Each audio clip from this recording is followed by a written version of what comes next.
Bonsoir à tous. En juillet prochain, le Tour de France sera de passage chez nous avec 2 étapes. C'est un événement considérable. Montbourguet-Bergerac et le lendemain, le chrono individuel Bergerac-Périgueux. Mais l'arrivée du Tour de France en Périgord, vous vous en doutez, ça se prépare en amont. Alors ce soir, dans le 3e mi-temps, nous recevons Pascal Chanteur et William Hangard du comité bergeracois d'organisation, ainsi que Vianney Vacon, chargé de la venue de la Grande Boucle à Périgueux. Avec nous également 2 confrères de la presse écrite, Raphaël Dubourg du journal Sud-Ouest et Lionel Dagès de la Dordogne Libre. Émission réalisée jusqu'à 18h45 par Jean-Marie Nadeau. Le Tour de France, le sujet de cette émission ce soir. Alors, je vais me tourner vers Raphaël Dubourg et Lionel Dagès d'abord, juste en un mot très court.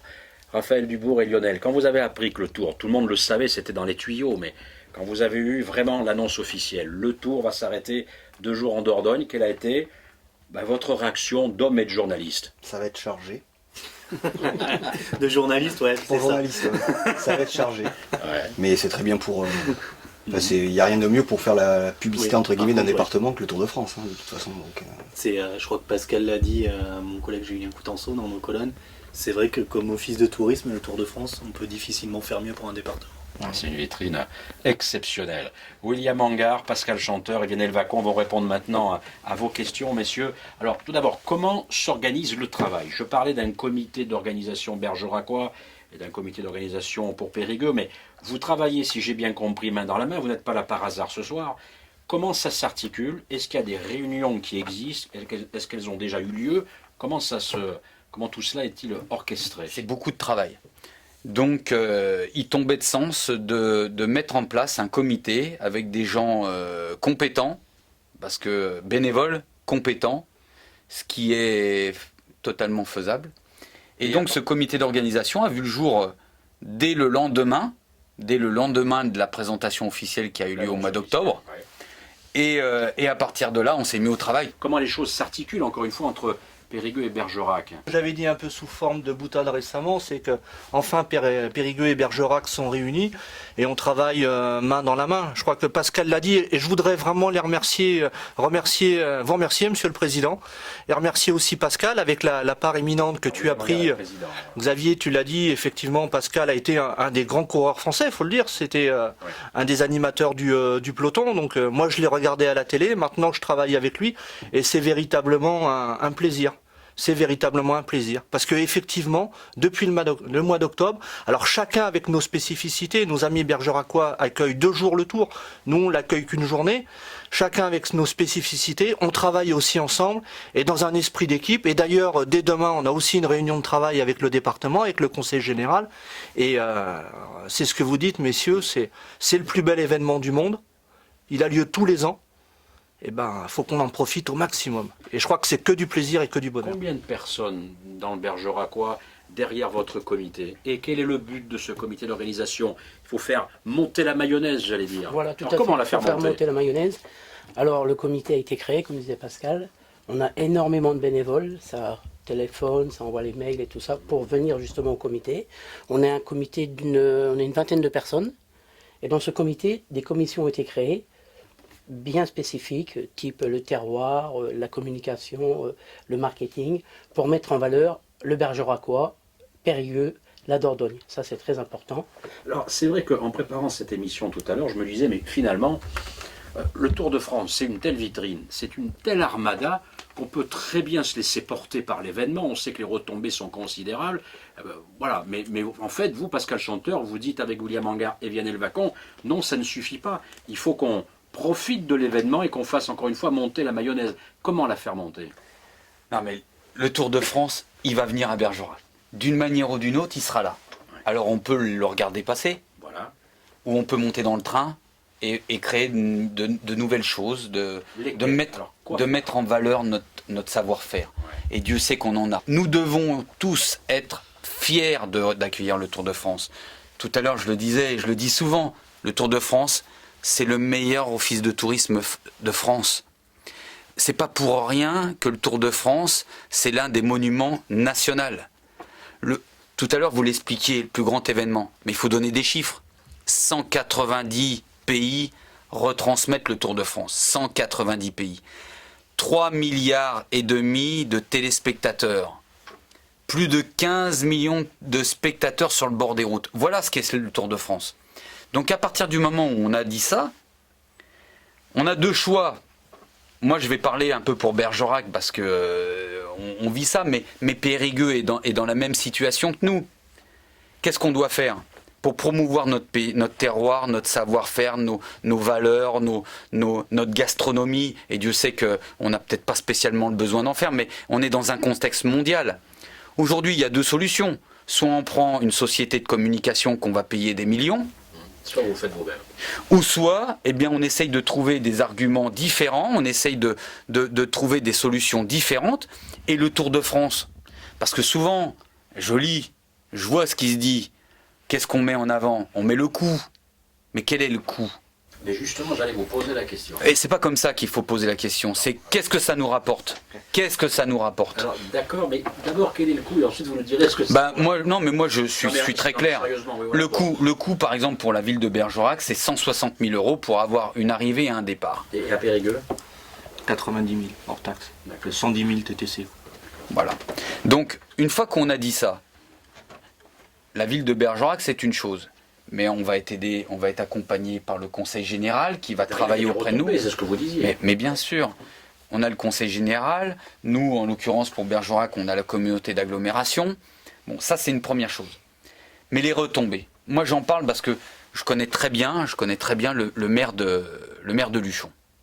Le maire de Luchon, qui est une ville emblématique du Tour de France. Le Tour de France estime, en moyenne, à 1 pour 5. 1 pour 5. C'est la moyenne. Luchon, c'est 1 pour 10. Donc à partir du moment où on fait un vrai travail en amont de communication, de travailler avec toutes les filières, eh bien je suis persuadé qu'on ne va pas être loin d'être par 1 sur 10. Mais c'est un vrai travail. C'est un travail de tous les instants. Le Périgord, c'est pas rien. Mais bien sûr que c'est pas rien. Je veux dire... Yannick? Oui, il y a une formidable image, mais en plus, c'est un contre-la-montre. Donc on va avoir du spectacle pendant 7 heures. C'est pas simplement un peloton ou quelques échaqués qui passent et puis chacun rentre chez soi. Non, les gens vont venir, les gens sont en train de s'organiser. Et nous, on commence à avoir des informations au niveau de l'office de tourisme de Périgueux. Bon, tous les hôtels sont pleins à 50 km à la ronde, c'est une évidence. Les chambres d'hôtes, ça commence à être pareil. On commence à être surbookés. Et on a deux chances. Cette année, il n'y a qu'un contre-la-montre. Et en plus de 50 km, c'est rare. Lors de cette dernière décennie, ils n'ont pas été nombreux. Ça risque d'être un contre-la-montre décisif. Oui ou non? Nous, on espère que oui. Et puis d'autre part, le Tour ne vient pas en Bretagne. Il ne sera pas dans la région centre. Très peu en Auvergne, etc. Vous avez des gens qui vont venir de 350 à 400 km à la ronde. Il y a déjà du monde en juillet en Dordogne. Voilà, en plus. Et en 2007, quand le Tour est passé, on l'a vu, on se croyait dans les Alpes, dans la petite montée après le Bug, quoi. Il y avait des gens sur 5 rangs, donc c'est fantastique. Mais en même temps, je voudrais insister sur une chose. Pour nous à Périgueux, on a travaillé et on a pris des exemples, y compris sur Bergerac. D'abord, il faut réussir l'organisation. Le Tour, il vient pas comme ça, c'est un immense barnum, faut réussir l'organisation. Et ça, c'est un impératif, notamment pour les collectivités. Et d'autre part, après, c'est ce qu'a dit Pascal, et effectivement, c'est vrai, il faut réussir la fête. Le Tour, c'est une grande fête populaire, une grande fête gratuite. On a une image Périgord, on va avoir plus d'une dizaine de millions de téléspectateurs, parce que c'est ça, il faut viser les gens qui viennent, et il faut viser aussi la télé, notamment France Télévisions. Et là, on va avoir 10 millions de téléspectateurs pour vendre... alors j'aime pas trop le terme, mais Périgueux, Bergerac, la Dordogne, que les gens ils y viennent, ils y reviennent. Pascal Chanteur, juste quelques chiffres sur le Tour de France. Très rapidement, le Tour de France, c'est une ville qui se déplace. Combien de journalistes en gros, combien de personnes? C'est énorme. Entre 500 et 800 journalistes. Presse écrite, télévision, c'est à peu près 6000 personnes qui se déplacent chaque jour. Les nombres de véhicules, je ne pourrais pas vous dire exactement, mais entre la caravane publicitaire, c'est une ville. C'est une ville itinérante, c'est une cinquantaine de semi-remorques pour le village d'arrivée, enfin pour les médias. C'est tout autant le matin pour le village départ. Non, C'est incroyable, c'est un Barnum qui se monte et qui se démonte en l'espace de quelques heures. Mais moi je renverserais un peu la problématique. Le Tour c'est formidable, c'est international, c'est mondial, mais il y a l'image Périgord. Et pour le Tour, je crois que c'est bien aussi de passer dans un département qui a une telle identité et une telle image, y compris au... Les images vraiment au sens propre sont vraiment très... Ah oui, y compris au niveau international. Alors après, ça se travaille aussi en amont, notamment avec France Télévisions. Là, il y a des contacts qui sont pris, donc c'est une part profondément humaine. Puis d'autre part, on a un petit clin d'œil, c'est qu'on a un tour qui démarre en Grande-Bretagne. Et s'il y a un département qui est un peu tourné vers la Grande-Bretagne, c'est aussi le Périgord. Et avec nos amis anglais, notamment, vous avez cette chance dans le Bergeracois, il y a plein de choses qu'on peut faire avec eux aussi. Alors justement, on va essayer de rentrer un peu dans le concret. Donnez-nous peut-être un exemple, William Hangar, de ce que vous allez mettre en place autour du Tour. Quelque chose de très concret, je sais pas, moi, ça peut être avec sur le plan de la gastronomie, avec, je sais pas. Dites-moi. Alors, quelque chose de concret. Par exemple, la semaine prochaine, mercredi 29 janvier, l'arrivée de Sylvain Chavanel, qui va reconnaître le contre-la-montre.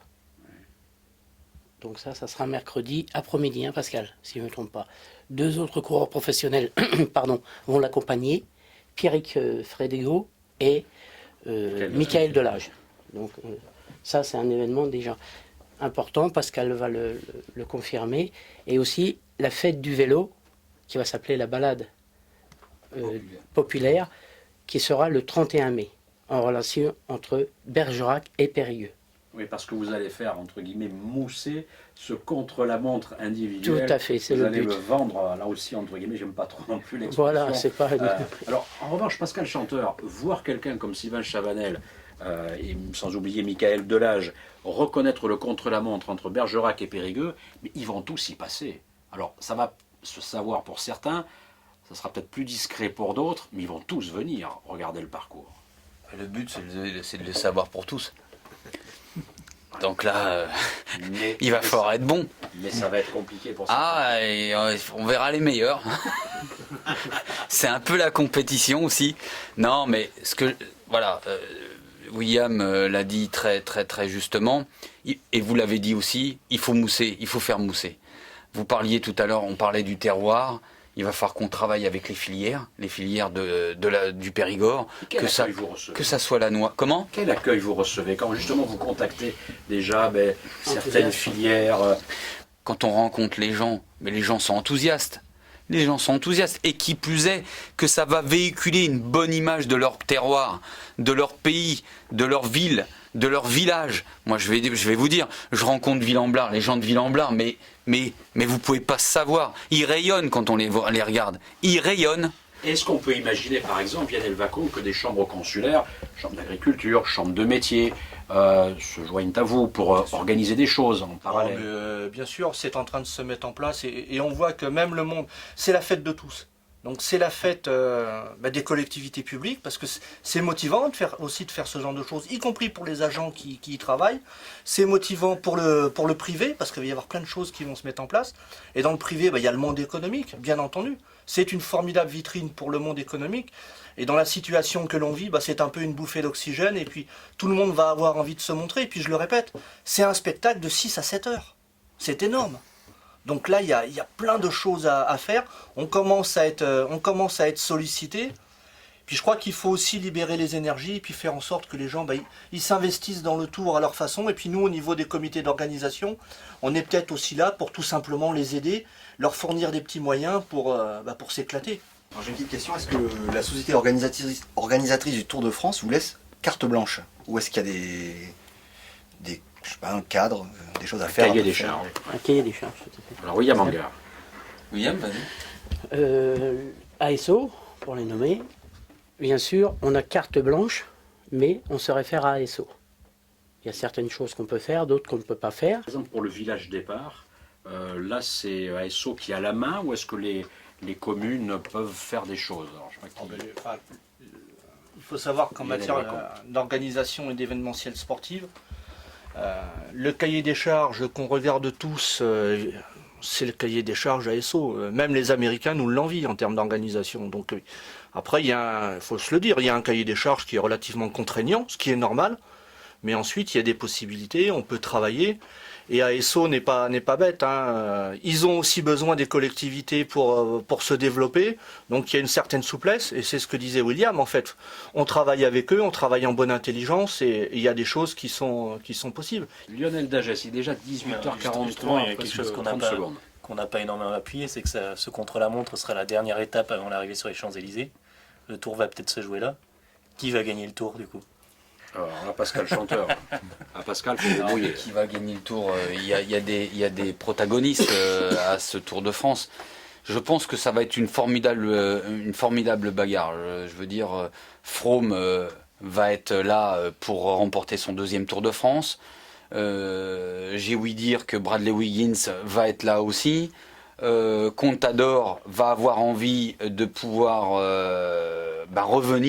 revenir au plus haut niveau sur le Tour de France. Et il veut le gagner. Nibali va faire l'impasse sur le Giro pour pouvoir être au top pour le Tour de France. Donc ça laisse envisager une très belle bagarre. Plein de questions à vous poser. Nous avions plein de questions. Merci à mes deux confrères de la presse écrite. Merci à vous, William Hangard. Merci Pascal Chanteur. On aura l'occasion de se retrouver. Merci Lionel Vacon, parce que le Tour de France en Périgord, c'est bien sûr l'événement numéro 1 de cette année 2014, et pas seulement qu'en sport.